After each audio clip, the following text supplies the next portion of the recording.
Welcome to this video on how to sing and play guitar at the same time. Now, when you think about it, you really just got to disaggregate into three parts because there's three things going on. One is what the left hand's doing, okay, on the chord shapes or the riff, whatever you're playing. The second is what the right hand's doing. And the third is the singing. And stitching it all together can be a mess. I totally understand, and I struggled with this mightily when I first started. So I'll get into some tips later in this lesson. But for those of you that are still struggling with how to play guitar chords, strumming and whatnot, or you're a super beginner, check out ChordSavvy.com. I've got some courses for offer there that'll help you figure out the left and the right hand components so that you can then integrate the voice. When it comes to singing and playing, there's really a spectrum of difficulty that I want to acknowledge. The easiest is really strumming and singing like this, like a I don't know how to sing and play. Then you upgrade the picked out. I don't know how to sing and play. Then to riffs. I don't know how to sing and play. Then to like Metallica riff like this. I don't know how to sing and play.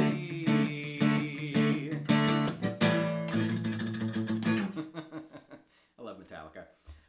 So anyway, there's a spectrum, but even though those are different styles, the way you learn to sing and play in each style is really slowing it down. That's where you start, and you got to piece together slowly, okay, what the left hand, right hand, and the voice are doing simultaneously.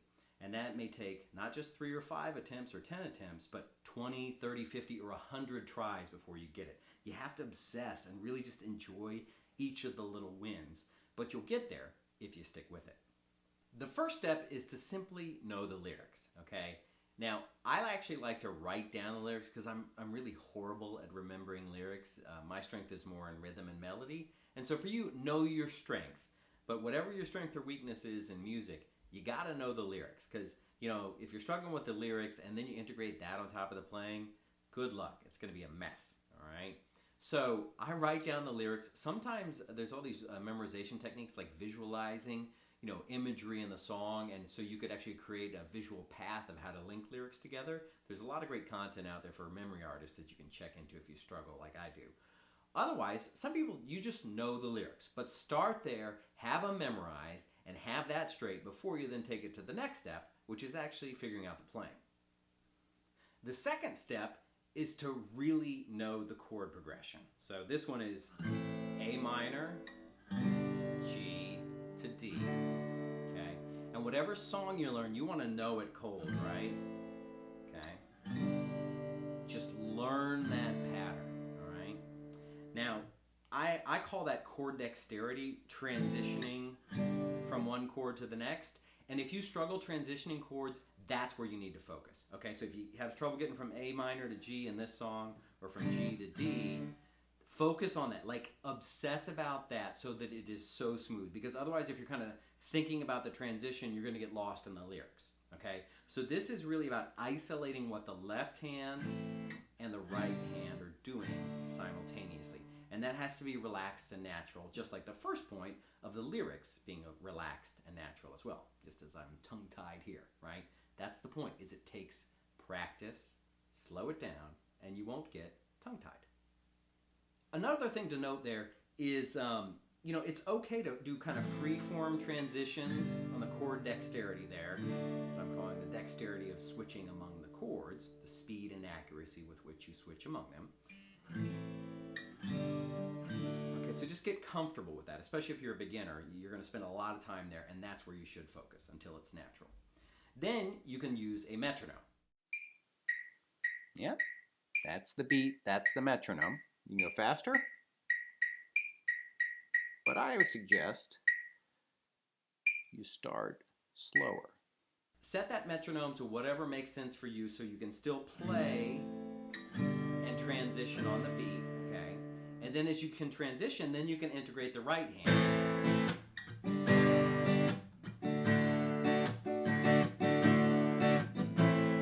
Okay, now you may or may not be learning this song that I made up for this example, and that's totally cool, but whatever I'm saying, apply it to the songs that you are learning, okay? So free form, get the chord dexterity straight, integrate it with a metronome, and that gets the left hand and the right hand humming. And then in step 1 before this, you've got the lyrics. Now the next step is to stitch it together.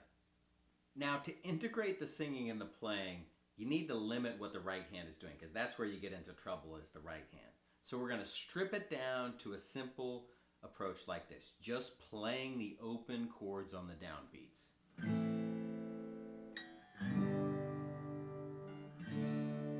Just own that, like own that as much as possible, okay? Okay, and then you can integrate the singing. I don't know how to sing and play. And if you can do that, then that's a great start. And then with time, you'll begin integrating the right hand. So now let's remove the voice and let's just do a slow.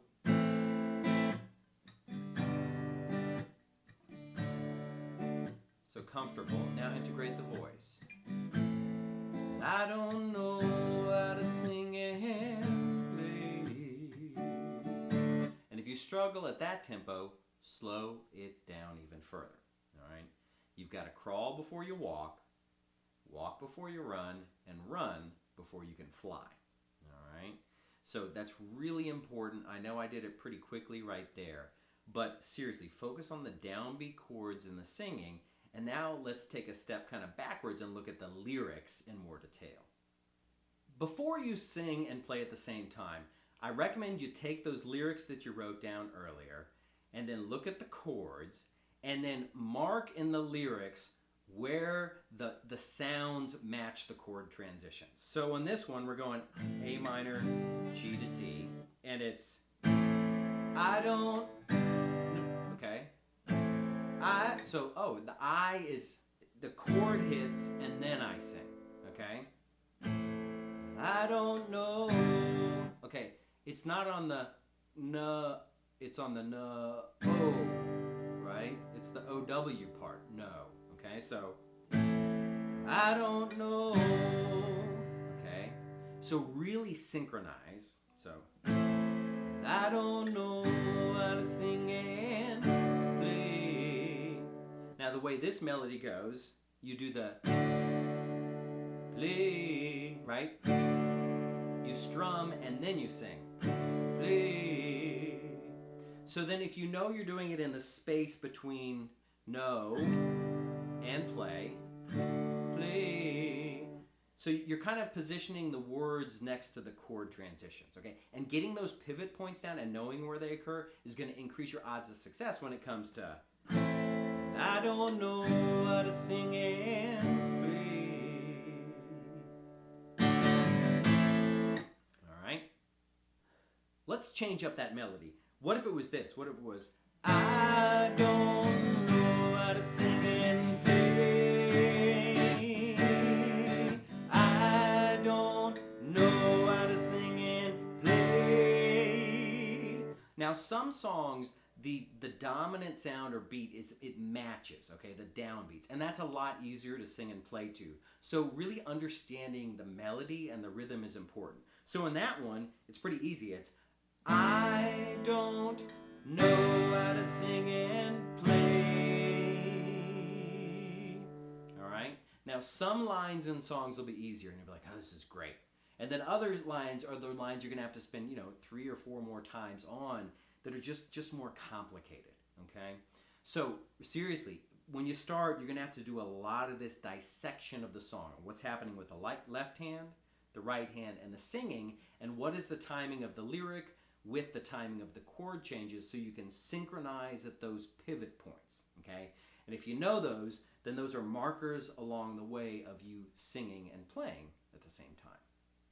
Another general tip I would give is when you're at home, just practice, a chord progression that you really like for some song, right? And I'm just playing this more or less in the time of the song because I played it so much and I played a lot of guitar, and I'm just talking to you. So practice actually talking and just free-form strumming. I mean, go to different chords, whatever, like, hey, what do you want to have for dinner? I don't know, what do you want to have for dinner, right?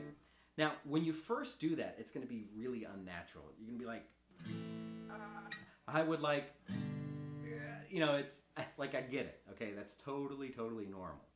But the point is, even in a casual setting with friends or family, if you can just strum and practice talking in a relaxed way, then that's going to help build all the internal connections, neural connections, and just the dynamics of connecting your left hand, right hand, and your voice and your brain, really, to make it easier when it comes to the more complex task of singing a melody in a rhythm with what's happening with the left and the right hands. Okay? So remember that tip and practice that outside of any songs you're learning.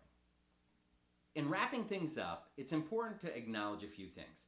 First, this is inherently messy and you are where you're at, and that's okay. All right? Now, some of you may be great at singing, some of you may be great at playing. If you struggle at playing, check out chordsavvy.com for the courses I have for offer there. That'll help you with that part. But sometimes you got to invest in voice lessons or guitar lessons, or just slowing it down, like we said earlier, to integrate everything. Now, another important tip is that those who say they can and those who say they can't are both usually right. All right? So if you try this a few times and you say, gosh, I can't do this, you're right. You quit and you're stuck where you leave. Whereas others who have more of a growth mindset, and it really does come down to mindset in any skill building that you do, you might actually say, gosh, I can do this and I'm going to try it 10 times, 20, 30, 50, 100 times, like I said earlier. And those of you that push forward will figure this out.